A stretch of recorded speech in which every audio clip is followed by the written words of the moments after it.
Thank you for joining us for this episode of CNTV. I'm Brad Claunch. And I'm Quin Tran.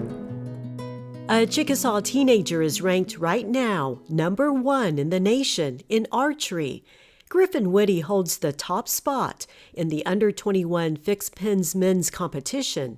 He connects with us from just outside Denver, Colorado, to share what that means and his success in the sport. First off, the U21 means I'm under 21 years old.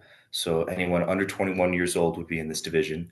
And then the next part is fixed pins. So in the fixed pins division, we shoot a compound bow, but normal compound bows use magnification in their sights, whereas we have no magnification in our sights. Normal compound bows can also adjust their sights at any time during competition if they like, whereas our division can't. So it's slightly harder. And then we also have shorter stabilizers. A compound stabilizer can be as long as the archer would like, whereas a fixed pin stabilizer has to be under 12 inches. With all of those challenges in that specific fixed pins men's competition, what did it take to get to the top spot? A whole lot of practice. Practice beats luck any day. And I'm practicing most days, shooting 100 arrows per practice minimum.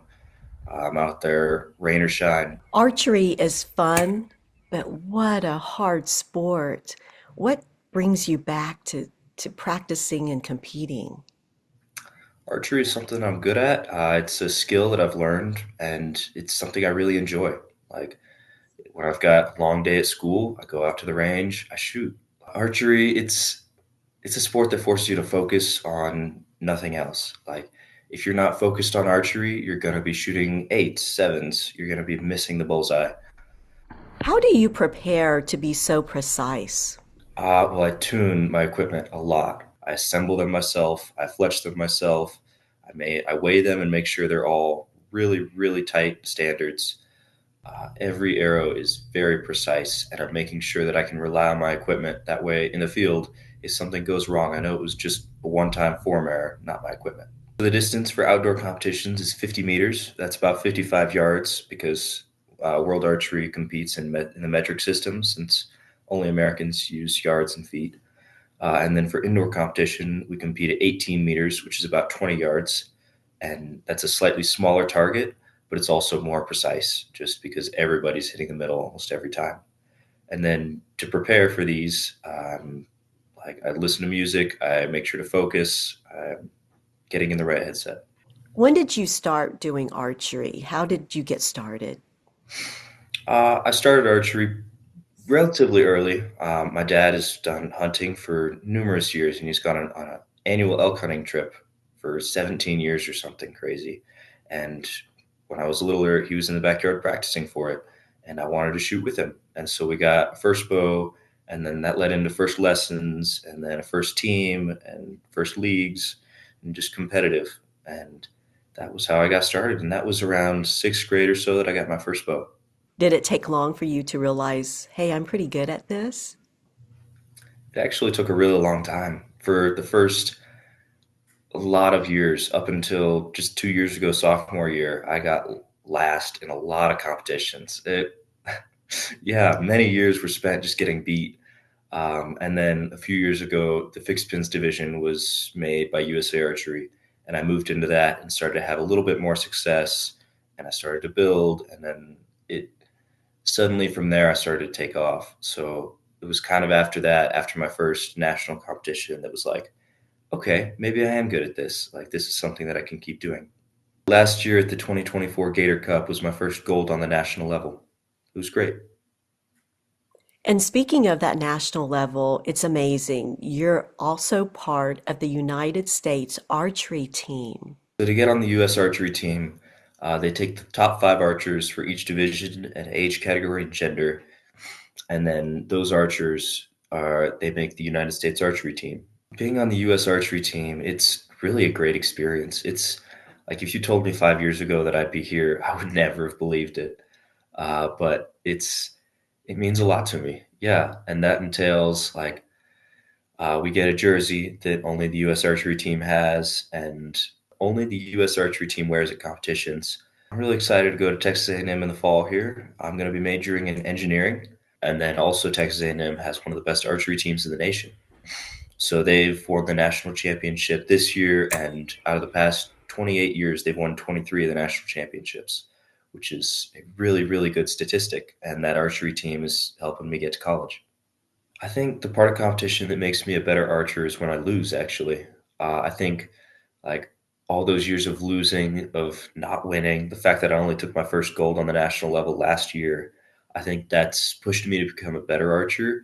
And like the people who beat me, like they motivate me to become better in the long run. My faith in Jesus, like my Christianity, that's very much a big part of my archery. Like if I'm stressed, like I'll take time to pray, or on the line before I shoot, I normally take the first, say, 20 seconds of the time that we have to shoot, just like a quick prayer that I can glorify him with all that I do. Do you feel the influence of your heritage? Archery is part of the tribe's heritage. Do you feel that connection? Yeah, my main connection to the Chickasaw Nation is my grandfather. He's attending a ton of Chickasaw elder meetings. He's in the Chickasaw Warrior Society, and that's where most of my Chickasaw heritage I feel I connect from. He brought me to a tournament in Florida last year, which was actually where I took my first gold. Being a Native American and being up here at the level that I am, like that's not something that many people can say they've done. And I think that's representing our culture, our tribe. That's something the ancestors would be very, very proud of me for. Griffin is an outstanding young Chickasaw. He heads to Texas A&M University next month. We'll continue to follow his quest to stay on top of his sport. All right, go a little lower. Archery is one of the sport clinics that the Chickasaw Nation hosted this summer. Chickasaw youth and children in the community participated in the Traditional Archery 101. They learned the fundamental skills and safety aspects of archery.